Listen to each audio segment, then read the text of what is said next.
అందరికీ నమస్కారం. ఆంధ్రప్రదేశ్లో కూటమి ప్రభుత్వం ఆధ్వర్యంలో స్వయాన ఏపీ సీఎం చంద్రబాబు గారు పాల్గొంటూ పింఛన్ల పంపిణీ కార్యక్రమం ప్రారంభమైంది.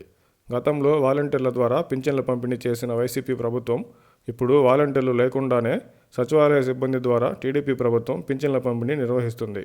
దాదాపు 4,500 కోట్ల రూపాయల పింఛన్ల సొమ్మును కేవలం 1-2 రోజుల్లోనే పింఛన్దారులకు అందించేలా ప్రణాళిక రూపొందించారు.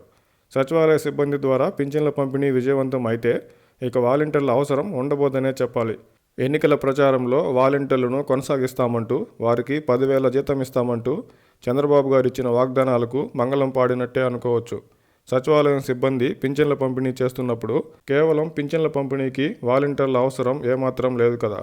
గతంలో దాదాపు అన్ని పథకాలకు సొమ్మును నేరుగా బ్యాంకు ఖాతాలకే వేసిన ప్రభుత్వం పింఛన్ల సొమ్మును మాత్రమే వాలంటీర్ల ద్వారా ఇంటింటికి వెళ్లి అందించేది. అప్పట్లో ప్రతిపక్ష టీడీపీ పింఛన్ల సొమ్మును సైతం నేరుగా బ్యాంకు ఖాతాల్లోనే జమ చేయాలని డిమాండ్ చేసిన సంగతి తెలిసిందే.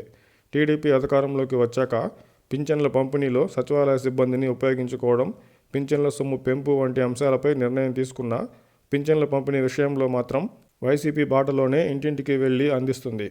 ప్రతిపక్షంలో ఉన్నప్పుడు టీడీపీ డిమాండ్ చేసిన విధంగా పింఛన్ల సొమ్మును బ్యాంకు ఖాతాలో వేయడానికి సైతం నిర్ణయం తీసుకోవాలి. పింఛను సొమ్మును బ్యాంకు ఖాతాలో వేయడానికి అంగీకరించిన వారికి నేరుగా బ్యాంకు ఖాతాలో పింఛను సొమ్మును జమ చేసేలా చర్యలు తీసుకోవాలి. దీంతో సుమారు 60% నుంచి 70% వరకు పింఛన్లు నేరుగా బ్యాంకు ఖాతాలో వేసే వీలుతో పాటు నగదు వాడకం తగ్గడం, మిగిలిన 30% పింఛన్ల పంపిణీ ఇంటి వద్దే ఇవ్వడానికి సచివాలయ సిబ్బందికి సైతం సులువుగా 1 రోజులోనే పూర్తి చేసే వీలు కలుగుతుంది.